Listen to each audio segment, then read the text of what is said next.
अब तक मिला बेस्ट कॉम्प्लीमेंट कौन सा है, किसका है? बेस्ट कॉम्प्लीमेंट बच्चन साहब का मिला था दम लगा के ईशा के बाद।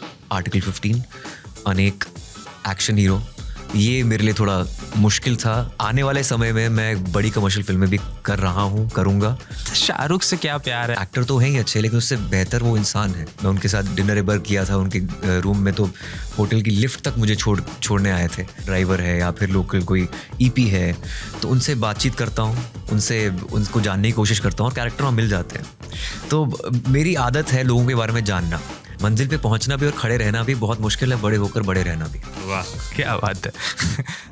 एक प्रेमी है, पृथ्वी के दूसरी ओर से चल के दूसरे छोर पर उसे अपनी प्रेमिका तक जाना है, और पृथ्वी बड़ी होती जा रही है लेकिन प्रेमी चलता जा रहा है। उसे प्रेम को पृथ्वी से बड़ा साबित करना है। वैसे ही एक लड़का है जो बड़ी सी इंडस्ट्री में अपनी मंजिल की ओर बढ़ता चला जा रहा है। हमारे साथ हैं आयुष्मान खुराना। कितना खूबसूरत आपने ये जो दिया है परिचय, शुक्रिया उसके लिए। बहुत खूबसूरत, थैंक यू। मंजिल क्या है आयुष्मान खुराना की? यार मंजिल कभी नहीं सोची। मुझे लगता है कि हमारी ज़िंदगी एक यात्रा है। हाँ। और यात्रा को जितना आप मज़े से चलें उसमें वो रहता है, क्योंकि अगर आप मंजिल आपकी हमेशा बदलती रहती है। एक मंजिल पे पहुंचने के बाद और आगे बढ़ने की कोशिश आप करते हैं, वही एक यात्रा है। वो कहते हैं ना कि मतलब मंजिल पे खड़े रहना भी और मंजिल पे पहुंचना भी और खड़े रहना भी बहुत मुश्किल है, बड़े होकर बड़े रहना भी। वाह, क्या बात है। आयुष्मान खुराना का प्रोसेस क्या है किसी स्क्रिप्ट को तैयार करने का, किसी रोल को तैयार करने का? क्योंकि जैसे मनोज वाजपेयी कई बार कहते हैं कि मैं बार बार पढ़ता हूँ उसको, लाइंस अपनी पढ़ता रहता हूँ, और अमिताभ बच्चन पूरा उनकी भी स्क्रिप्ट गुदी हुई रहती है। आपका क्या प्रोसेस है? क्योंकि सबका अलग अलग प्रोसेस होता है। प्रोसेस ये है कि ऑफ कोर्स अपनी जो लाइनें हैं वो कंटेस्ट करना तो बहुत ही, वो तो एक बेसिक चीज़ है, कि उसके आगे जाकर आप इम्प्रोवाइज़ करते हैं। पहले आपको लाइंस और कहानी, आपके साथ पहले क्या हो चुका है और क्या होने वाला है, ये सब चीज़ें दिमाग में रखकर एक एक्टर सेट पे जाता है और उसके बाद वहाँ पे इम्प्रोवाइजेशन और वहाँ से मज़ा लेना शुरू करता है। वो तो बेसिक है, मतलब ऑफ कोर्स आपको लाइंस तो आनी ही चाहिए। बेसिक के आगे की बात पूछ रहा हूँ मैं। आगे की बात, वो मैजिक तब होता है जब आपके सामने एक्टर भी होता है, वो जगह भी होती है, आप उस स्पेस को और सामने वाले अभिनेता को कैसे यूज़ कर सकते हैं, कैसे रिएक्ट कर सकते हैं, तो वो तालमेल में ही मैजिक होता है। अब तक इतनी फिल्में की आपने, विक्की डोनर से लेके बहुत सारी फिल्में की, सबसे टफ कौन सा रोल रहा अप्रोच करना? अप्रोच वाइज यानी लाइन डायलॉग वाइज नहीं, उसके इनोसेंस को पकड़ना, उसकी आत्मा को पकड़ना। अब तक का सबसे टफ रोल कौन सा रहा? जो किरदार आपकी जी हुई ज़िंदगी के करीब होते हैं, वो करना आसान होता है।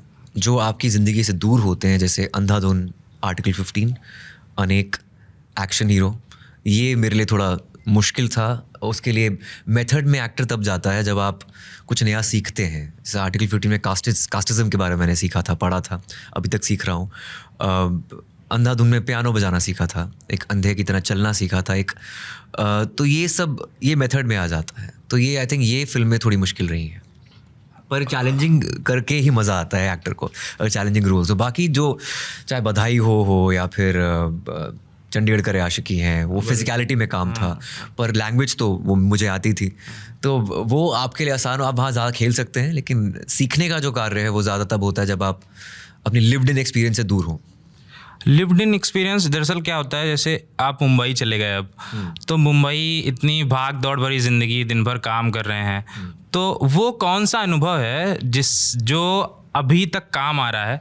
क्योंकि अब तो वैसे कैरेक्टर्स मिलते नहीं जिनको आप फिल्मों में इस्तेमाल कर सके। अब तो फ्लाइट में जा रहे हैं, चले आ रहे हैं, वैसे तो घूमते, जैसे लोकल ट्रेन में, अभी आप बता रहे थे लोकल ट्रेन्स में घूमते थे, प्ले करने जाते थे। तो वो कौन से अनुभव थे जो अब भी काम आते हैं जब आप कोई स्क्रिप्ट पढ़ते हैं, कोई रोल करते हैं? ये बहुत ही अच्छा सवाल है आपका अनुभव। ये अक्सर ऐसा होता है कि एक मकाम पे पहुंचने के बाद आप एक बबल में रहना शुरू कर देते हैं, बहुत आइसोलेटेड होते हैं और आम जनता से आप रूबरू नहीं हो पाते उनसे।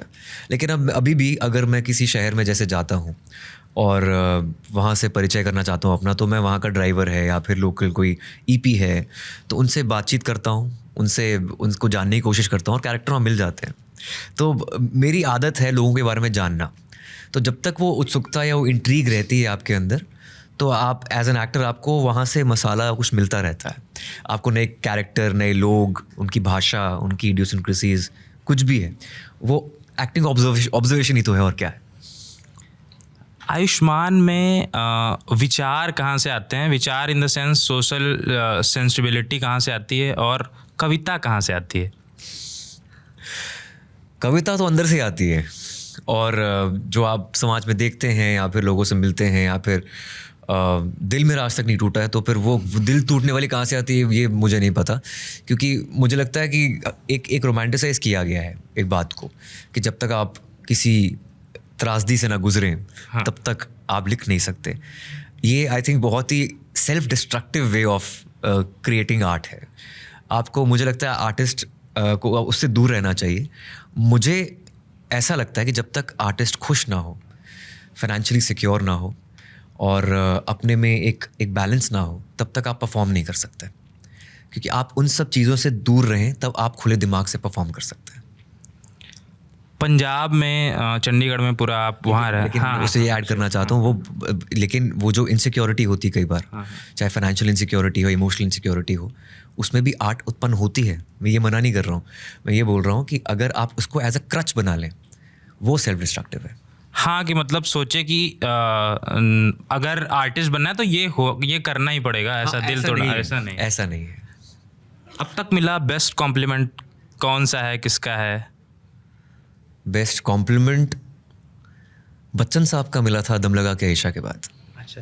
क्योंकि वो एक तरह के एक पायनियर फिल्म वो थी कि नॉर्थ इंडियन के डायलेक्ट तब शुरू ही हुए थे हिंदी सिनेमा में, नहीं तो बहुत ही एक जेनेरिक हिंदी बोली जाती थी। तो वो खड़ी बोली जो है वो इस्तेमाल 2014 में की थी दम लगा के ईशा में। कमर्शियल फिल्म की बात कर रहा हूँ। हाँ।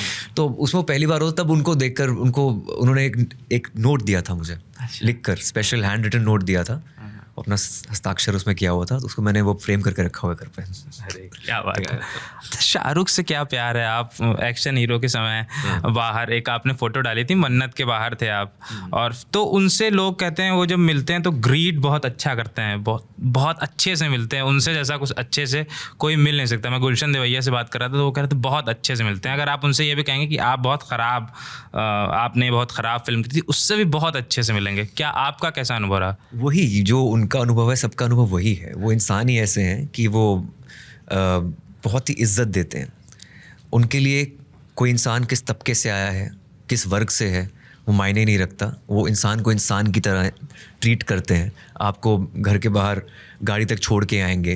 मैं उनके साथ डिनर एक बार किया था उनके रूम में, तो होटल की लिफ्ट तक मुझे छोड़ने आए थे। और उनकी यही बात आई थिंक सीखने को मिलता है उनसे। एक्टर तो हैं ही अच्छे, लेकिन उससे बेहतर वो इंसान है, और इंटेलिजेंट एक्टर हैं, एक सर्वगुण संपन्न सुपरस्टार है। तो 2 छोटे सवाल, उसके बाद हम लोग एंड करेंगे। क्या देखकर बड़े हुए, जिन सेंसिबिलिटीज़ ने आपको डेवलप किया, जिन सेंसिबिलिटीज़ ने आपको शेप किया एज एन एक्टर और एज एन एक इंसान के तौर पे, कि आपने क्या पहले से डिसाइड करके रखा था कि ऐसा सोशल ड्रामा फिल्में ही करनी है? क्योंकि आप ऐसे दिखते हैं, जो आज की नई लीक है जो दिखती है उसमें आप ऐसे दिखते हैं कि जिन्होंने कमर्शियल और आर्ट के बीच में एक जगह बनाई, एक जो उस लाइन पे चले। तो अनुभव ऐसा है कि पहली फिल्म से वो रास्ता ना शायद सेट हो गया था। हर कोई अपनी एक स्पेस बनाने में जुटा है इस संसार में, खासकर हमारी इंडस्ट्री में, जहाँ पर ऑफ कोर्स कमर्शियल सिनेमा में बहुत भीड़ है और होगी भी हमेशा। लेकिन ये एक रास्ता था जो मुझे मिला पहली फिल्म से। और नुक्कड़ नाटक में काफ़ी किया है, उसमें हमेशा हमने सोशल इश्यूज़ को छुआ है, और ये फिल्मों के थ्रू भी हम वही करते आए हैं पिछले 10-11 साल से। तो एक रास्ता मिल गया, और सोशल इशू के थ्रू अगर एंटरटेनमेंट भी हो जाए, वो पहले होता नहीं था। वो सोशल रेलेवेंट फिल्में बनती थी, वो आर्ट फिल्मों के एक दायरे में रहकर रुक जाती थी। तो ये एक रास्ता खुला था जहाँ पर एक middle of the road cinema जो है, आर्ट और, जैसे आपने बोला, आर्ट और कॉमर्स को जोड़ा है।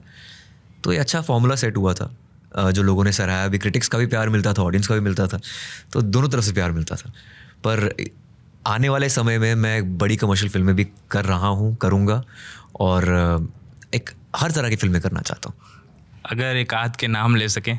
वो अभी जब ऑफिशियली अनाउंस होगा तो बताएंगे। हाँ, मतलब वो मैं समझ रहा हूँ, इसीलिए मैंने कहा आप ले सके तो। चलिए, थैंक यू सो मच। हमारे साथ थे Ayushmann Khurrana. Thank you so much. Thank you.